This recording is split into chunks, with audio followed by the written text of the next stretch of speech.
Grup JSM, semangat pagi. Selamat datang di channel JSM di program Ngopi Sopi. Perkenalkan, saya Nancy. Kali ini kita ditemani oleh salah satu Board of Director PT Jasa Marga Surabaya Mojokerto, yaitu Bapak Widya Miko Nursianti. Apa kabar Pak Miko? Alhamdulillah baik pada pagi hari ini. Mungkin sedang sibuk apa nih Pak akhir-akhir ini? Ya, akhir-akhir ini kebanyakan karena banyak masalah cuaca ya, udah mulai musim hujan, beberapa titik-titik lokasi rawan nanti harus kita perhatikan sih. Jadi memang sedang melakukan monitoring ya Pak ya terkait cuaca ekstrim di jalan tol dan pengaruhnya. Ya, ini terutama di daerah Surabaya ini cuacanya nggak menentu ya, jadi kadang hujan deras, kadang tapi juga masih panas. Ya ini semoga nanti ruas jalan tol kita tidak ada kendala nih waktu musim hujan ekstrim ini. Iya. Kalau untuk kesibukan di luar pekerjaan Pak, mungkin boleh diceritakan juga Pak. Ya kalau di luar kesibukan di luar pekerjaan ya kita karena terbatas ya, ada beberapa aktivitas di luar kan sudah mulai terbatas nih, jadi kalau kayak olahraga ataupun juga ada juga kegiatan-kegiatan luar bersama teman-teman ini juga udah mulai terbatas nih, kayak kuliner, iya. Masih kalau itu masih. Oh, lanjut ya Pak kalau kuliner ya. Ya sedikit-sedikit olahraga, tenis itu masih. Oh, tenis sekarang hobinya. Bergantung cuaca juga ya. Nah, kalau mungkin sebagai generasi milenial juga nih, Pak Miko, ada hobi terkait media nggak sih Pak? Mungkin terkait apakah lebih preferensinya ke media sosial atau mungkin masih ke media konvensional seperti media cetak atau media elektronik gitu? Kita kan sekarang mulai menghadapi era media sosial yang cukup dinamis ya, begitu banyak cara untuk mengakses berita-berita ataupun juga isu-isu yang terkini.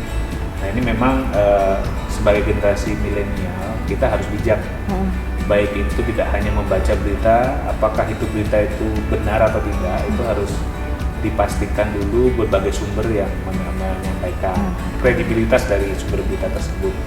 Begitu juga dengan sekarang juga sudah mulai banyak nih anak-anak milenial sebagai wartawan dalam artian sebagai belajar untuk broadcast konten-konten ataupun juga berita-berita yang kreatif. Nah ini juga harus berhati-hati dalam hal kalau itu ingin menyalurkan seperti itu, sebaiknya konten-kontennya yang lebih ke arah positif dan membangun. Jadi tidak hanya konten-konten joget-joget yang tidak jelas ataupun juga konten-konten yang tidak ada dasarnya, tidak berfaedah lah kalau zaman sekarang itu. Karena itu yang mengakses pun tidak hanya kaum milenial, soalnya kadang-kadang anak kecil itu dengan gampangnya story-story yang ada di Instagram, di YouTube itu bahkan itu anak kecil bisa rentan terpapar. Nah, tugas bagi kita insan milenial yang memiliki pendidikan yang cukup harus lebih bijak lah dalam menggunakan media sosial itu. Jadi mungkin lebih ke media sosial yang memberikan value gitu ya? Lebih memberikan value. Syukur kalau bisa juga di luar itu juga harus konsisten. Kalau emang kita memulai konten kreator, otomatis kita harus punya pola, skema, tema, dan itu yang harus konsisten ya. Jadi kadang kalau mau konten humor ya humor terus, kalau mau konten ada beberapa selingan konten-konten yang lain, namun juga harus konsisten untuk tetap publish dan juga konsisten juga menjaga konten itu bermanfaat ya. Tetap bermanfaat ya Pak. Kadang-kadang bagus, kadang-kadang kontennya zong gitu kan. Itu kurang lah, jadi nanti tidak memberikan manfaat bagi kita lah yang buat konten kreator. Nah, kalau mungkin dari Bapak sendiri nih, sosial media yang banyak digunakan apa sih Pak? Kalau saya itu sifatnya pasif ya, jadi lebih banyak hanya mengikuti berita ataupun juga terutama masalah isu-isu korporasi. Karena saya sendiri kurang begitu suka nih kalau di media sosial jujur ya, terutama yang bersifat aktif ya. Tapi saya lebih ke pasif untuk mencari tahu berita-berita apa yang atau perkembangan apa yang terjadi, itu rutin saya lakukan seperti itu. Nah, kalau mungkin kita fokus ke media sosial nih Pak, akhir-akhir ini ada ya satu topik yang banyak diangkat nih Pak di media sosial kita, antara lain terkait pemanasan global sama perubahan iklim juga. Nah, mungkin respon dari Bapak bagaimana Pak terkait hal tersebut Pak? Ya memang gini, pemanasan global itu secara perlahan itu mulai terjadi bahkan sejak zaman tahun 1970-80 sini sudah ada. Namun makin kesini tuh percepatan dampaknya itu makin nyata. Dulu waktu pandemi COVID awal, bumi itu memberikan respon yang cukup baik karena begitu banyak sektor-sektor industri yang memberikan peran industri transportasi yang turun karena aktivitasnya. Itu sudah kita tidak merasakan dampak yang cukup ekstrim terkait dengan masalah cuaca ataupun juga bencana alam. Dan itu kita akui kan selama 2020-2021 itu tidak ada bencana yang terlalu mencolok lah gitu, banjir atau tidak terlalu parah.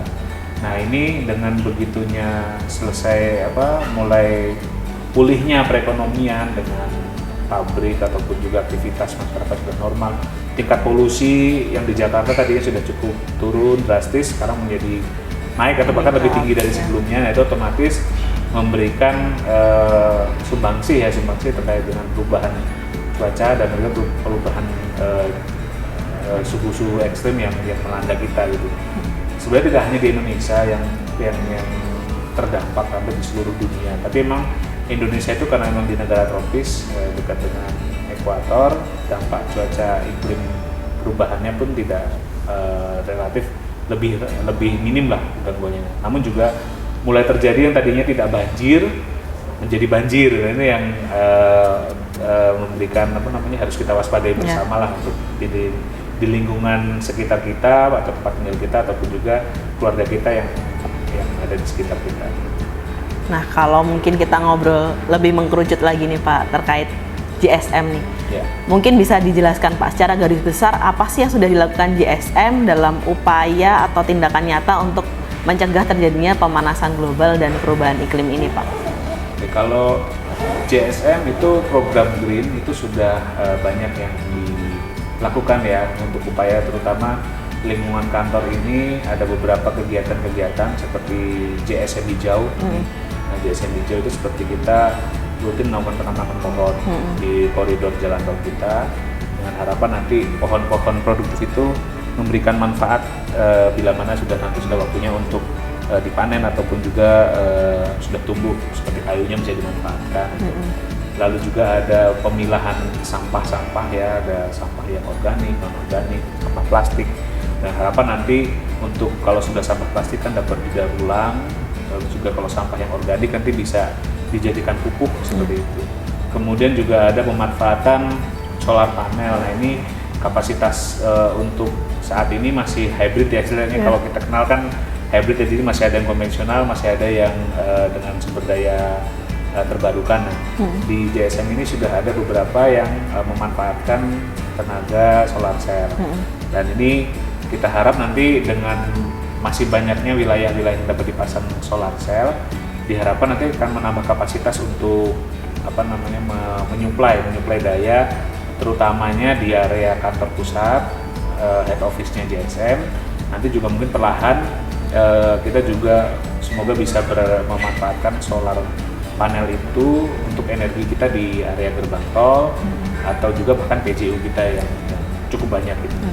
Kemudian yang terakhir juga ada untuk pemanfaatan limbah cair, ini juga sudah mulai istilahnya udah ada untuk pengolahannya dulu sebelum dibuang ataupun juga dialirkan ke drainase ataupun juga diserahkan ke bumi gitu. Jadi memang luar biasa ya Pak, GSM ini sudah melalui program GSM hijau ini sudah banyak agenda yang dilaksanakan gitu ya Pak ya untuk melakukan pencegahan ini Pak. Iya, karena memang dari program pemerintah dari itu kita juga diarahkan untuk dihimbau untuk terus memberikan manfaat dan juga mengurangi dampak kepada lingkungan kita. Nah, di balik prestasi yang membanggakan ini Pak Miko, mungkin bisa di-share juga nih tantangan-tantangan atau kendala ya yang mungkin sudah terjadi atau mungkin berpotensi terjadi, seperti apa Pak Miko ini? Ya, kalau kendala-kendala yang ada itu memang sebenarnya adalah dukungan-dukungan dari rekan-rekan instansi GSM sekalian nih ya. kita mulai dari hal-hal yang kecil tadi seperti menjaga kebersihan tempat kerja, menjaga lingkungan tetap asri. Jadi kalaupun ada kita harus peduli terhadap bila mana di lingkungan area gerbang tol itu ada tanaman-tanaman yang mati, kekeringan ataupun apa, nah itu kita harus ikut merasa merawatnya ini. Karena walaupun kecil tuh tanaman itu memberikan sumbangsih ya untuk oksigen kita, untuk juga keindahan lingkungan kerja kita gitu kan. Kemudian ya tadi kebersihan, walaupun secara kecil itu bisa membuang plastik sama plastik kresek, makanan sisa itu diguntel jadi satu dibuang. Nah itu jadi tidak bisa diolah nih. Ya mungkin kita berusaha memilah minimal untuk yang plastik kita sisihkan, untuk yang makanan organik kita sisihkan yang sisa, sehingga petugas dari kebersihan itu bisa mendaur ulang ataupun juga mengatur tadi untuk dijadikan kompos dan lain-lain. Kemudian yang juga tidak kalah penting juga nih terkait dengan menjaga keberfungsian ataupun juga lampu di area kerja nih. Kadang-kadang kita lampu-lampu yang berlebihan gitu kan, kalau sudah tidak ada aktivitas nih di kantor ataupun juga di ruangan kita. Kalau di gerbang memang 24 jam ya, terutama tapi di ruang-ruang area kantor gerbang, area head office ini juga gitu. Selesai bekerja, yang terakhir nutup pintu harus memastikan lampu dan AC dimatikan gitu. Karena dari yang pakai lagi kan. Betul, Pak. Nanti sayang itu pemborosan pemborosan itu kan.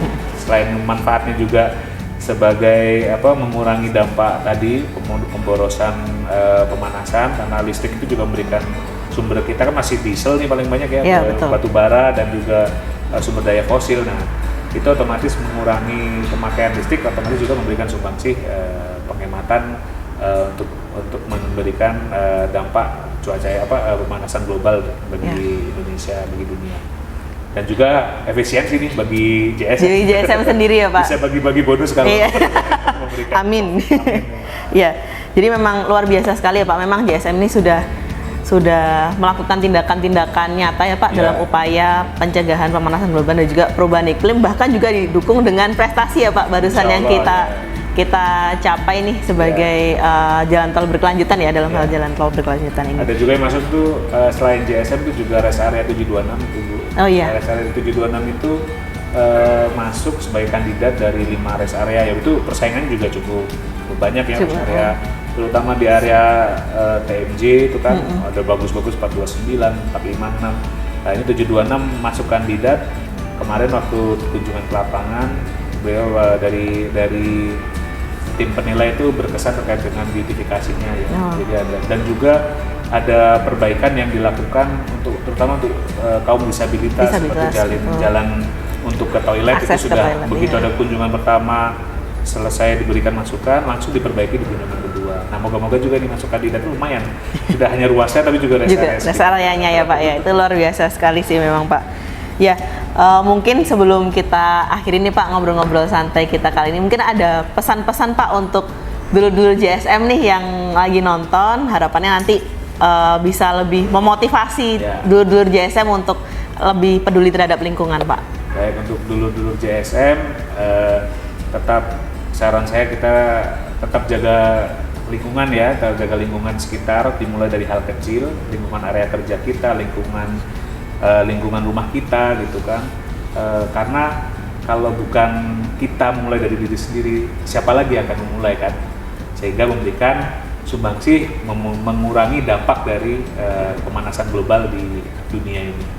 Oke, luar biasa sekali nih dulur-dulur JSM, pesan dari Pak Miko. Harapannya memang dulur-dulur JSM juga termotivasi ya, punya inspirasi untuk semakin peduli terhadap lingkungan dalam rangka pencegahan pemanasan global dan juga perubahan iklim. Amin. Ya, terima kasih Pak Miko sudah meluangkan waktu di hari ini, di kesempatan ini untuk ngobrol-ngobrol santai sama kita dalam program Ngopi Sopi. Oke, demikian dulur JSM ngobrol santai kita pada kesempatan kali ini tentang pemanasan global dan perubahan iklim. Terima kasih. Jasa Marga, sejiwa berkarya. Terima kasih Pak. Terima kasih banyak.